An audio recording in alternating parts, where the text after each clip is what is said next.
தமிழ்நாட்டில் கடந்த பிப்ரவரி மாதம் முதலே கோடை வெயிலின் தாக்கம் மக்களை வாட்டி வதைத்தது. இதனால் பகல் வேளையில் பொதுமக்கள் வீட்டை விட்டு வெளியே வர முடியாத சூழ்நிலை உண்டானது. கடந்த ஓரிரு நாள்களில் சென்னை உள்ளிட்ட பல்வேறு பகுதிகளில் லேசான மழை பெய்து இதமான சூழல் உருவானாலும் இந்த வருடம் கோடை ஏற்படுத்திய தாக்கம் எளிதில் மறக்க முடியாதவை என்றே கூறலாம். இந்த கோடை காலத்தில் வெளியே சென்று வெயிலில் வாடுவதைக் காட்டிலும் வீட்டிற்குள்ளேயே முடங்கி கிடக்கலாம் என பலரும் நினைத்திருப்பதுண்டு. அவ்வாறு வீட்டில் 24 மணி நேரமும் மின்விசிறி, ஏசி, ஏர் கூலர், பொழுதுபோக்குக்கு தொலைக்காட்சி, செல்போன் என மின் சாதனங்களை இடைவிடாமல் பயன்படுத்திய மக்களுக்கு அதிர்ச்சியை கிளப்ப காத்திருக்கிறது மின் கட்டணம்.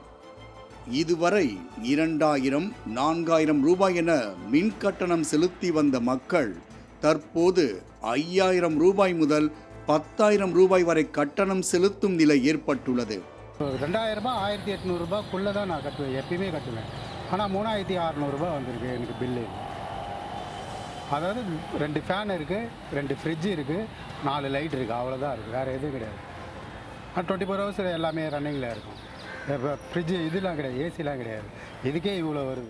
மாதச்சம்பளம் வாங்கக்கூடியவர்கள் தங்கள் வருமானத்தில் பெரும் தொகையை மின் கட்டணத்திற்காகவே செலவிடும் நிலை ஏற்பட்டிருப்பதுதான் வேதனை. மின்மிகை மாநிலம் என தமிழ்நாட்டை கூறிக்கொண்டாலும் மின் கட்டணம் ஏறுவதற்கு அரசின் நிர்வாக திறமையின்மையே காரணம் என அதிரடி குற்றச்சாட்டை முன்வைத்துள்ளார் அறப்போர் இயக்கத்தின் ஒருங்கிணைப்பாளரான ஜெயராமன். 2021 எப்படி கரண்ட் பில் இன்க்ரீஸ் ஆச்சு அப்படிங்கிறத நம்ம பார்த்தோம். அதன் மூலமாக இன்று நம்ம ஒவ்வொருத்தர் வீட்லேயும் அதற்கான பிரச்சனையை பார்க்குறோம். கரண்ட் பில் இப்போ கட்டும்பொழுது அது ரொம்ப முக்கியமாக இந்த கோடை காலத்தில் ஏசி பயன்பாடு அதிகமாக இருக்கும்போது பில்லு வந்து எக்கச்சக்கமாக போகிறத வந்து நம்மளால் பார்க்க முடியுது. ஸோ இந்த ஊழலுடைய பாரம் நேரடியாக மக்கள் தலையின் மீது தான் இன்னைக்கு வைக்கப்படுது அப்படிங்கிறத பார்க்குறோம். மின்சாரம் என்பதை சேவையாக கருதி அரசு செய்ய வேண்டும். ஆனால் அதிகாரிகள் ஊழல் செய்வதால் இந்த சுமையெல்லாம் மக்களின் தலையில்தான் விழுவதாக கூறுகிறார். நம்மளுடைய அனல் மின் நிலையங்களுக்கு இப்போ மேட்டூர், தூத்துக்குடி போன்ற அனல் மின் நிலையங்களுக்கு 2.44 கோடி மெட்ரிக் டன் சப்ளை செய்யப்பட்டது. அதில் பாதிக்கு பாதி ஆர்டர் அதானிக்கு மட்டுமே கொடுக்கப்பட்டது.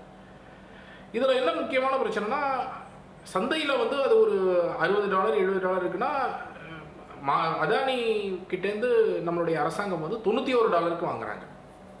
இது நாங்கள் 2 வழியில் நாங்கள் தகவல் கொடுத்துருக்குறோம். ஒன்று Tamil Nadu news print paper limited அதே வாரத்தில் அதே தரத்துடைய நிலக்கரியை எப்படி $70 வாங்கியிருக்கிறாங்க. நம்மளுடைய மின்சார வாரியம் அதானி கிட்டேருந்து $91 வாங்கியிருக்கிறாங்க. அதானி இன்னும் 1-2 பேர்கிட்ட. அப்போ ஒரு மெட்ரிக் டன்னுக்கே $20 அப்படின்னா நீங்கள் 2.44 கோடி மெட்ரிக் டன்னுக்கு யோசிச்சு பார்க்கலாம். அதே நேரம் மின்வாரிய அதிகாரிகள் இந்த குற்றச்சாட்டுகளை மறுத்துள்ளனர். சில வருடங்களுக்கு முன்பு வரை மின் கட்டணத்தை குறைக்கும் எண்ணம் பலரிடத்தில் இருந்ததாகவும் தற்போது இந்த எண்ணம் குறைந்து விட்டதாகவும் கூறினார். மேலும் கோடை காலம் என்பதால் பொதுமக்களுக்கு மின்சார பயன்பாடு அதிக அளவில் உள்ளதாக கூறியவர் அதற்கு ஏற்பவே கட்டணம் சரியாக வசூலிக்கப்படுவதாகவும் தெரிவித்தார். மரங்கள் வளர்ப்பின் மகத்துவத்தை மறந்தே போய்விட்டனர் பெரும்பாலானோர்.